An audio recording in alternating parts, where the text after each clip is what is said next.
Buenas noches a todos. En esta oportunidad, este día viernes 2 de octubre del año 2020, vamos a desarrollar la quinta clase, la quinta sesión correspondiente a literatura moderna inglesa, más en específico al autor William Shakespeare y dos de sus obras más reconocidas, Hamlet y Romeo y Julieta.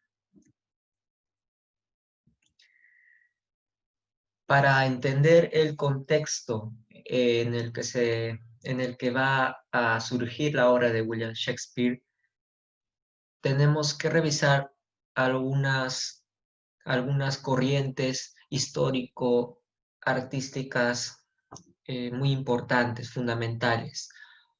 En primer lugar, el Renacimiento. Hemos pasado de la Edad Media a la Edad Moderna.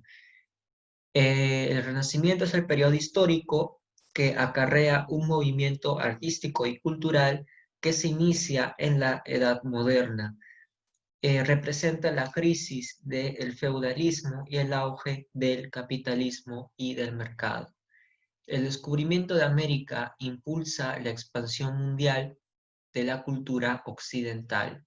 Occidente va a ganar fuerza alrededor del mundo internacionalmente, van a haber imperios europeos que van a ir desarrollando sus colonias y que esto en un futuro les va a dar una situación geopolítica y cultural pues dominante.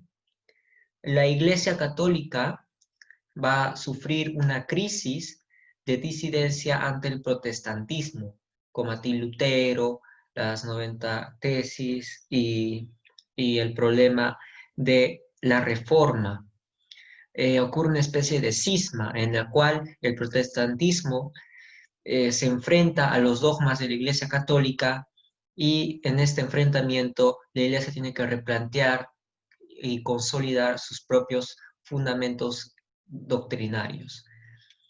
La religiosidad en este sentido se va a ir desplazando del ámbito público que lo cubría todo, en la actividad intelectual, en la actividad política, en la actividad social, va a reducirse cada vez más al ámbito privado, es decir, que va a perder preponderancia. Se empieza a observar al ser humano como prioridad, es decir, que el ser humano va a ser el centro de todos los problemas que se plantean en la época y al mismo tiempo va a ser el principal interés. Esto se le conoce como antropocentrismo. Se relaja, se relaja la ligazón, se va a ir desvaneciendo esta relación medieval, esquemática medieval que supeditaba el arte a la religión y al didactismo, a la finalidad didáctica, a enseñar, básicamente. Esto se va a ir relajando, se va a ir desvaneciendo para pasar a una concepción del arte más, eh, más en un sentido de disfrute, en un sentido de placer estético que de propósitos proselitistas religiosos. Va a haber un nuevo florecimiento de la vida cultural, de la vida académica e intelectual, y además va a haber una revalorización de la cultura clásica, de la antigua Grecia, de la antigua Roma, de sus lenguas, de su literatura, de su ciencia, de su filosofía. Los principales temas que se van a desarrollar en el Renacimiento son temas amorosos, bucólicos, o sea, de campo, de pastores, religioso y mitológico. La naturaleza es la principal fuente de inspiración en el Renacimiento. Este movimiento surge inicialmente en Florencia y se remonta a mediados del siglo XIV. Luego se va a afianzar en Italia, se va a consolidar a mediados del siglo XV y va a extenderse a toda Europa occidental a fines del siglo XV para arraigarse hasta fines del siglo XVI.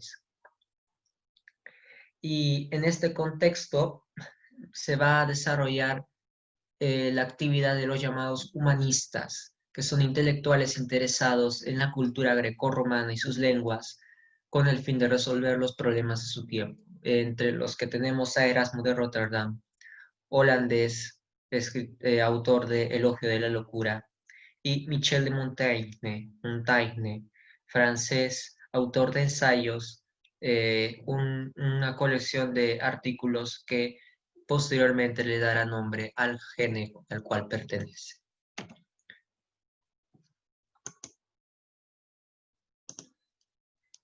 Aquí tenemos algunos cuadros renacentistas, que tenemos La creación de Adán, trozo de fresco pintado por Miguel Ángel sobre yeso en el techo de la Capilla Sixtina en el Vaticano, lugar donde se encuentran las obras de pintura y escultura más reconocidas del Renacimiento. La Mona Lisa, la pintura mejor guardada del mundo, realizada por Leonardo da Vinci en alguna fecha que aún no se establece con exactitud, entre los años 1503, 1519 tal vez, actualmente se encuentra en el Museo del Louvre, París. Y el nacimiento de Venus. Se trata de uno de los cuadros más representativos del Renacimiento italiano, pintado entre 1484 y 1486 por Sandro Botticelli. Se encuentra actualmente en la Galería Uffizi, Florencia. Aquí tienen el enlace para revisar muchos más cuadros como estos del Renacimiento. También tenemos que revisar lo que se conoce como ilustración, sobre todo para tocar brevemente el tema del neoclasicismo francés, dado a que cuando he estado revisando las preguntas tipo de admisión que venían en las colecciones, en estos libros donde recopilan preguntas, no aparecía, casi no aparecía el tema del neoclasicismo, y si apareciera una pregunta o era de este tema, ilustración, pero no era tanto de los autores, a decir, a saber Molière, eh, a saber sus obras, el Avaro, por ejemplo, eh, etc. No aparecían, así que se me hacía algo raro extenderme demasiado en un tema del que normalmente no viene nada, así que solo vamos a tocar aquí.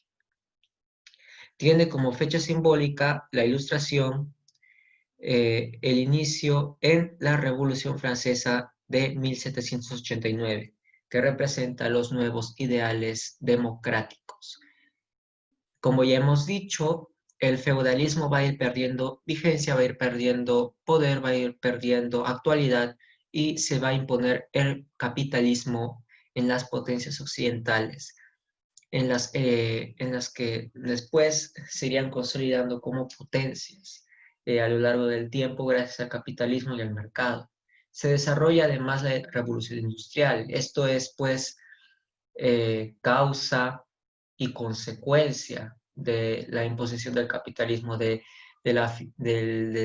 arraigo del capitalismo. Este fenómeno cultural, la ilustración, se desarrolla a lo largo del siglo XVIII, denominado también siglo de las luces. Este siglo de las luces se va a caracterizar por la fe en el progreso. Se considera el progreso como una proyección lineal en la cual el ámbito material y el ámbito espiritual de de la humanidad va a ir en un avance, en una evolución notable y positiva. Además de esta fe en el progreso, casi ingenua, va a haber una concepción de la razón como un liberador potencial, una fuerza liberadora. La razón como fuerza liberadora. Y por estas razones se le va a tener bastante aprecio a la ciencia y filosofía de la cual se va a cultivar bastante. También sobresalen los ensayistas franceses, pues sobresale una triada de franceses y uno más que sería el representante principal del enciclopedismo ilustrado, que es Denis Diderot. Fue director del gran proyecto enciclopédico ilustrado que trataba de recopilar todo el conocimiento de su época de forma sintética. Aunque fuese de forma sintética, obviamente una enciclopedia de todo el conocimiento iba a ser colosal y así terminó siendo. Jean-Jacques, perdóneme si no lo pronuncio bien, Jean-Jacques Rousseau. Este señor es un ensayista francés que escribió el libro El contrato social, en el cual afirmaba que la ciudadanía, la población, estableció un pacto tácito con la autoridad, con el Estado. Charles de Montesquieu, autor de El espíritu de las leyes, y Voltaire, un ácido crítico del irracionalismo de su época, autor de la novela Cándido o el optimismo, una novela en la que se critica el optimismo ingenuo. Y para hablar de literatura inglesa y hablar de William Shakespeare, tendríamos también que hablar en este caso del barroco. Es un fenómeno cultural que cubre la mayor parte del siglo XVII. Su contexto es de crisis social y económica generalizada, sumada a varios conflictos políticos. La clase aristocrática pretende mantener o recuperar sus privilegios enfrentados a la clase burguesa que se estaba agrandando. Gran complejidad formal. Las obras del barroco van a poseer una complejidad formal bastante preponderante.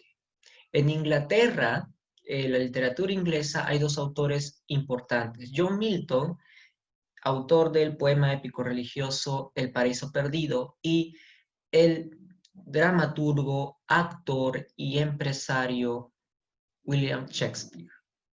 Algo que me olvidé de mencionar sobre la ilustración es el neoclasicismo. Aquí no está, pero voy a decirlo de esta manera. En el neoclasicismo, lo que se buscaba era la revalorización del pensamiento, de la cultura greco-romana, de la cultura clásica, y se manejaban, se manipulaban, se utilizaban eh, sus estamentos, sus preceptivas para la creación artística. En la literatura esto se va a reflejar bastante porque va a haber un gran espíritu restrictivo en las obras de teatro neoclásicas. Se va a respetar mucho el tema de la unidad de tiempo, la unidad de acción, la unidad de espacio, y esto va a afectar en las comedias, en los dramas, en las tragedias que se van a escribir. Bueno, aunque no todos los autores seguían esto al pie de la letra, sin embargo, esto era la norma en el neoclasicismo. Tenemos como un autor importante a Jean-Baptiste Poquelin, también conocido como Molière, autor de El Avaro, una comedia dividida en 5 actos que trata sobre Harpagón, un hombre con una avaricia, pues, que debido a esta misma va a, va a producirse a sí mismo una gran ansiedad y va a ser una molestia para las personas a su alrededor. Y se va a producir varias comedias enredos que involucran esta avaricia de Harpagón, que van a desencadenar en en resultados cómicos, graciosos, humorísticos, y con un final enternecedor cuando menos. Ahora sí hablemos de William Shakespeare.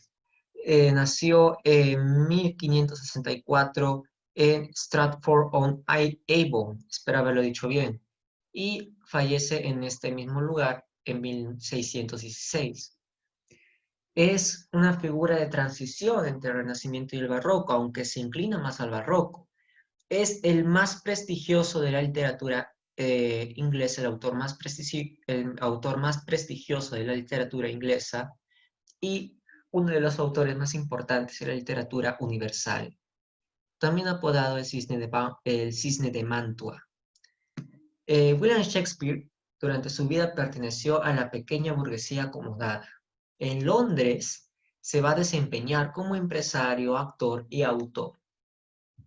Abandona el teatro cuando consigue una situación económica desahogada. Él cultivó la lírica y la dramática. En la lírica tenemos sus sonetos principalmente. En la dramática tenemos su obra más importante, tenemos dramas históricos, comedias y tragedias. William Shakespeare, más que un creador, es un recreador de obras existentes. Él no se caracteriza por inventar, inventar historias y darles una trama original. Lo que él más bien hace es reinventar estas historias y estas tramas para exponerlas en un formato dramático, en un formato teatral, y por supuesto le da su configuración autoral que termina siendo lo que le otorga este prestigio. El resultado es lo que le otorga el prestigio en las letras universales. Es un creador de arquetipos universales, humanos, y en varias de sus obras tiene una gran preponderancia a la riqueza verbal, a la riqueza de figuras literarias.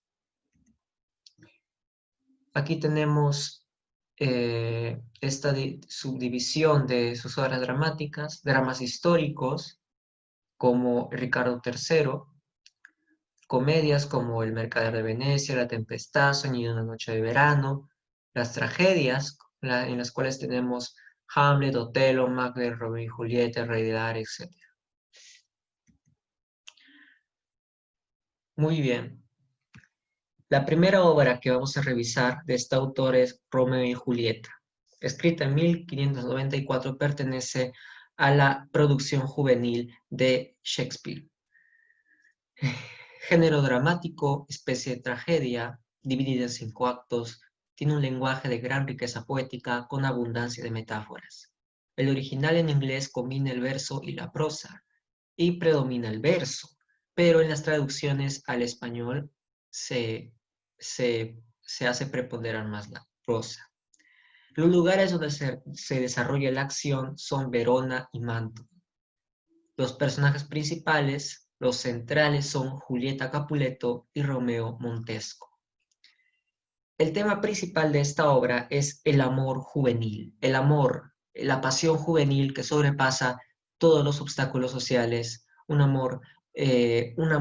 pues frívolo, intenso, eh, ingenuo, que se convierte en arquetipo de los amantes desventurados. Los temas secundarios se pueden relacionar con las rivalidades políticas, la lucha por el poder. La muerte de los dos amantes supone la reconciliación de las familias enemigas. Las fluctuaciones entre tragedia y comedia son formas de aumentar la tensión dramática. La relevancia argumental de los personajes secundarios es algo que resalta en esta tragedia. Ahora vamos a ver un pequeño video donde observaremos el argumento de esta obra. Hola amigos de YouTube, hoy veremos la trágica historia de Romeo y Julieta. La historia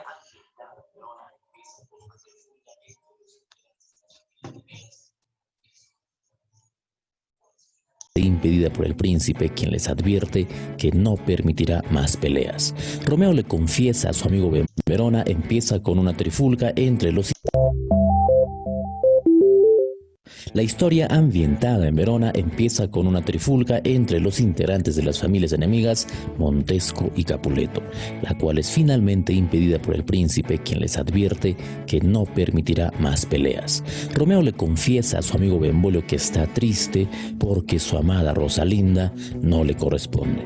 Por otro lado, Paris le pide al señor Capuleto la mano de su hija Julieta. Este acepta y prepara una fiesta de máscaras. Benvolio y Romeo se enteran de dicha fiesta y junto con Mercucio deciden ir para que Romeo olvide a Rosalinda. Es en esta fiesta donde Romeo conoce a Julieta y se enamora de ella a primera vista, olvidando por completo a Rosalinda. Ambos también se enteran después de conocerse de que son de las familias enemigas. Terminada la reunión, Romeo se dirige al balcón de Julieta y se entera de que ella le corresponde, pues la escucha hablar de su amor por él. Romeo entonces pide a Fray Lorenzo que los case. Este acepta, pues desea unir a las dos familias. De esta manera Romeo y Julieta se casan al día siguiente secretamente. En una plaza de Verona, los amigos de Romeo, Benvolio y Mercucio, se topan con Tebaldo, quien está molesto porque vio a Romeo en la fiesta de su familia. Así que empieza una pelea en la que muere Mercucio. Romeo mata entonces en venganza a Tebaldo y huye. Julieta se entera de la muerte de su primo Tebaldo, pero sigue amando a Romeo. El príncipe destierra entonces a Romeo, quien se encuentra escondido donde Fray Lorenzo. Este le aconseja que vaya donde su amada y luego se marche de la ciudad. Esa noche la pareja se encuentra y Romeo parte después a Mantua. La situación se agrava, pues Julieta se entera de que en 2 días deberá casarse con Paris. Julieta pide entonces consejo a Fray Lorenzo, quien le expone su plan. Bebería una pócima con la que fingiría estar muerta durante 48 horas para evitar su boda con Paris, y al despertar se encontraría con Romeo y huiría. Ella entonces, guiada por su pasión, acepta. El fray envía a un mensajero a advertirle a Romeo sobre este plan, pero este no llega a tiempo, pues Romeo se entera por otros medios de que Julieta estaba muerta. Romeo se dirige entonces a comprar un veneno y va donde su amada. En su camino se encuentra con Paris, quien lo increpa y enfrenta, y finalmente muere. Romeo finalmente ve a Julieta aparentemente muerta y se quita la vida. Julieta, al despertar, ve a su amado muerto y decide insertarse una daga en el pecho. Finalmente todos ven esta escena y Fray Lorenzo les explica el motivo de la tragedia. Las familias se reconcilian. Estas son las características de la obra. La historia es absurda y cargada de un amor superficial. Los adolescentes carecen de racionalidad. Repentinamente Romeo olvida a Rosalinda, conoce a Julieta, ambos se aman después de verse y se casan al día siguiente. Se retrata la tragedia que desencadenan las acciones cargadas de puro sentimiento pasional, ese amor candoroso que tropieza y deja muertos en su camino. Como vimos en el video anterior, Shakespeare no inventó esta historia. Esta proviene de la tradición griega y medieval, aunque está más directamente inspirada en un poema de Arthur Brooke. Shakespeare consigue en su obra cierta empatía hacia los amantes y les da el sentido dramáticamente trágico. Es por esto que para muchos es la historia de amor más popular y quizá la mejor tragedia escrita, aunque para la mayoría esta obra se encuentra por debajo de las tragedias mayores del autor, que son Hamlet, Otelo, Macbeth o El Rey Lear. Nos llama la atención las edades. Romeo tiene 16 y Julieta solo 13 años. Esta peculiaridad les da una pasión inocente e inusual a los personajes. Esta vulnerabilidad lleva a Julieta a entregarse al amor y al suicidio. En cuanto a su forma, podemos decir que se utiliza el lirismo a través de sonetos y rimas. Además, destacan los recursos retóricos como el oxímoron.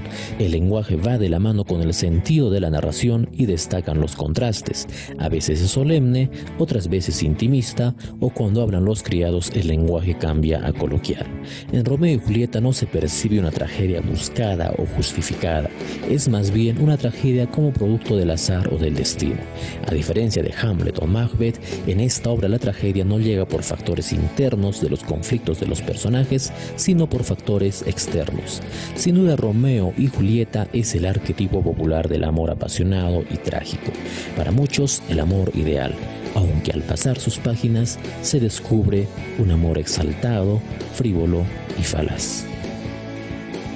Gracias por ver este video, puedes suscribirte a este canal.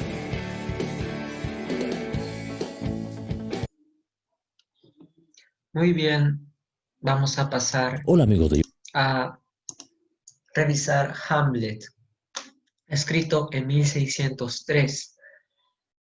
Pertenece al género dramático especie tragedia. Es la obra de teatro más extensa de Shakespeare. Los lugares donde se desarrolla son Elsinore y Dinamarca. 5 actos. El empleo del monólogo y el teatro dentro del teatro son características muy importantes en esta obra. El tema principal de Hamlet es la duda y la venganza, y la locura también. Los temas secundarios corresponden al recuerdo del padre, la infidelidad y la muerte.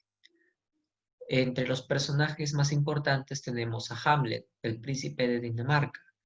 Tenemos también al espectro del padre de Hamlet, a Claudio, el hermano del padre de Hamlet, a Gertrudis, la madre de Hamlet, a Polonio, que es un cortesano que acabará siendo asesinado por Hamlet, Ofelia, Laertes, hijos de Polonio, Fortinbras, joven príncipe noruego, que al final se quedará con el trono que se supone debía haber tenido Hamlet. Vamos a pasar al argumento de esta obra.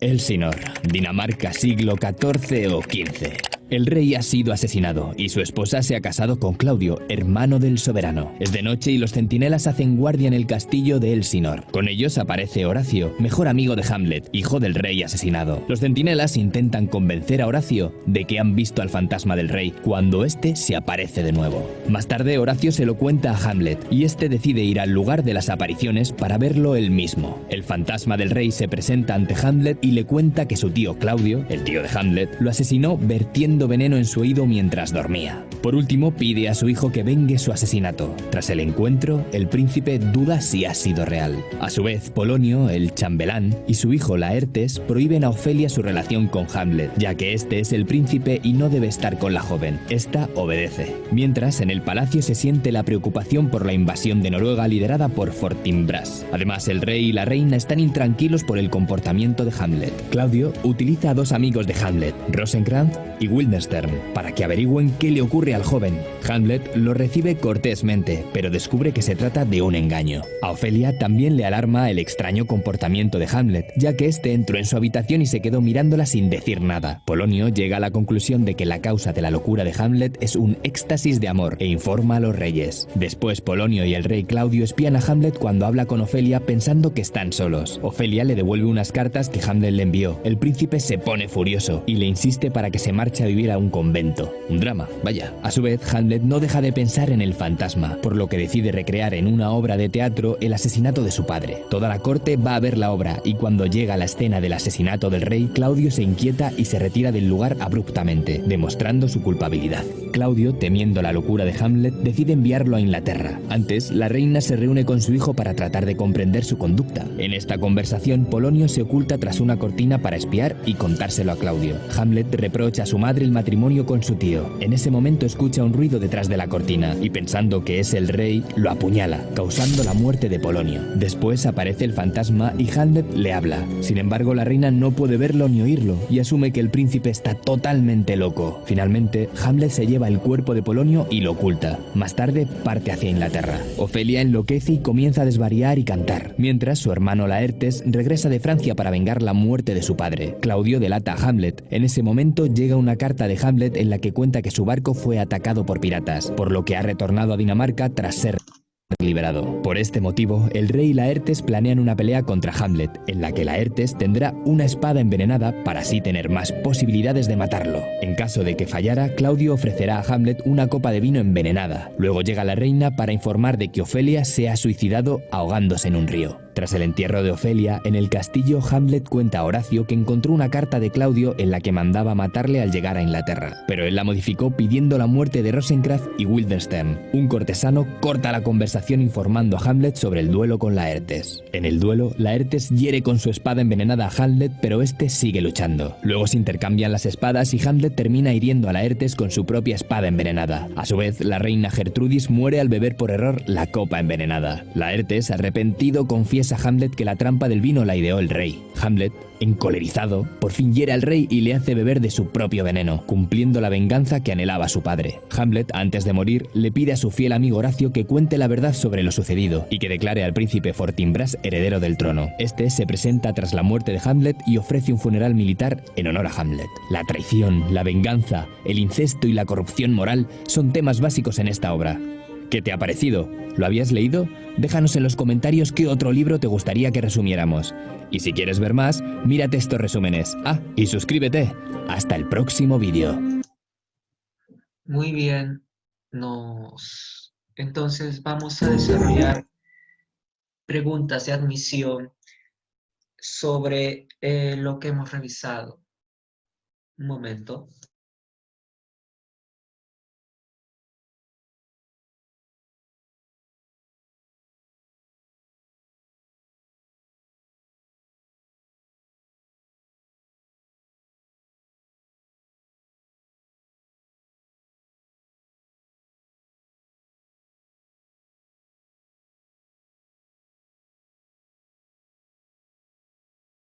Muy bien, vamos a desarrollar algunas preguntas para terminar la clase.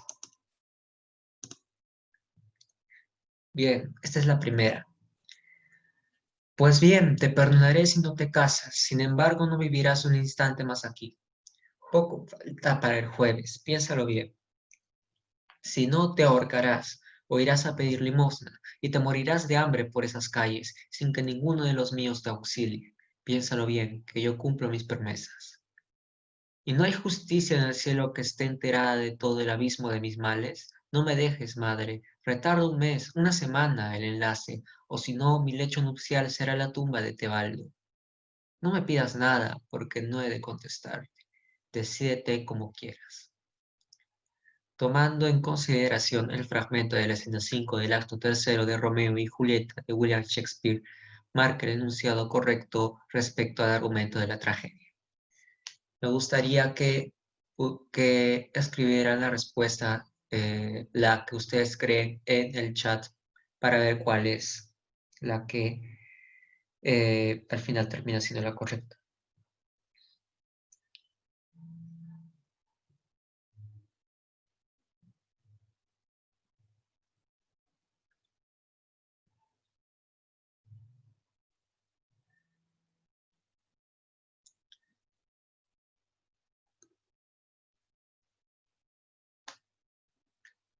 Bien, la E.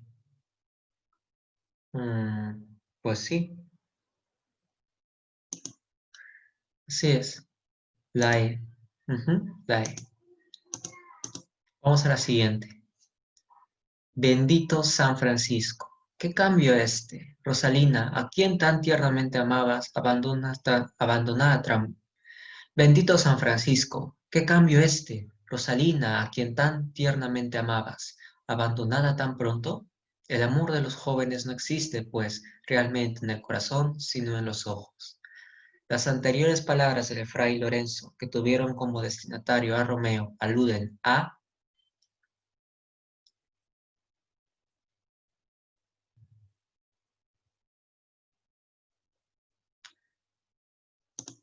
La D. Sí, es la D. Ujú. Vamos a la siguiente. Esos violentos transportes tienen violentos fines y en su triunfo mueren. Son como el fuego y la pólvora que, ponerse en contacto, se consumen. La más dulce miel, por su propia dulzura, se hace empalagosa y embota la sensibilidad del paladar. Amad, pues, con moderación. El amor permanente es moderado. El que va demasiado aprisa llega tan tarde como el que va muy despacio. En el anterior fragmento de Romeo y Julieta de William Shakespeare, ¿qué sentido tienen las palabras de Fray Lorenzo?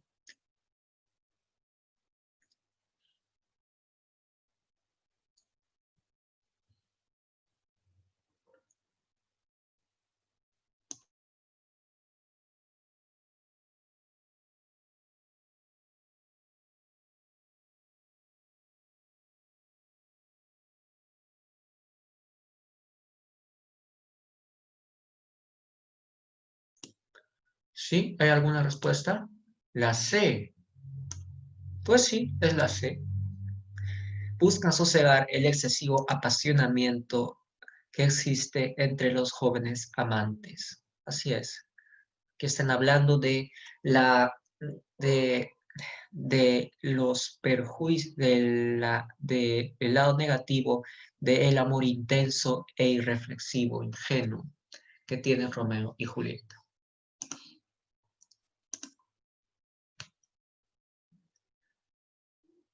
Pues dígote que son más irracionales que las terneras y carneros, los que fundan su felicidad en la posesión de tales pergaminos. Voy a tramar conversación con este hombre. ¿De quién es esa sepultura, buena pieza? Mía, señor, y un hoyo en tierra que le prepara. Para tal huésped eso le basta. Sí, yo creo que es tuya porque estás ahora dentro de ella, pero la sepultura es para los muertos, no para los vivos, con que has mentido. Ve ahí un mentís demasiado vivo, pero yo os le devolveré. ¿Para qué muerto cavas esa sepultura? No es hombre, señor. Pues bien, ¿para qué mujer? Tampoco es eso. Pues, ¿qué es lo que ha de enterrarse ahí? Un cadáver que fue mujer, pero ya murió. Dios la perdone. En el anterior fragmento de la tragedia Hamlet de William Shakespeare, ¿qué rasgo de su obra dramática podemos hallar?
Veamos la C, la E. Pues sí, es la E, la inserción de situaciones hilarantes en el desarrollo de sus tragedias. Ahora dos preguntas más. Ser o no ser, he ahí el dilema, he ahí el problema. Morir es dormir. No más si con sueño las afecciones acaban y los dolores sin número, patrimonio de nuestra débil naturaleza. ¿Qué personaje literario inicia uno de sus célebres monólogos con estas frases?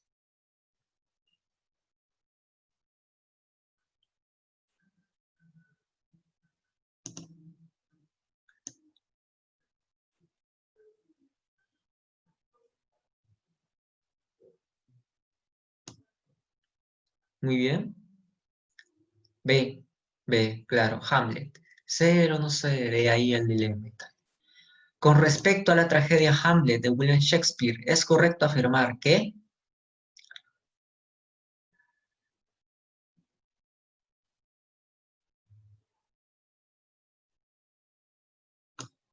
Lo hemos visto en el video del argumento. Lo que le pasa a los personajes. Ajá, la reina Gertrudis muere envenenada. Así es. Vamos a pasar a la siguiente. Esta creo que es la última pregunta. Los temas centrales de la tragedia Hamlet de William Shakespeare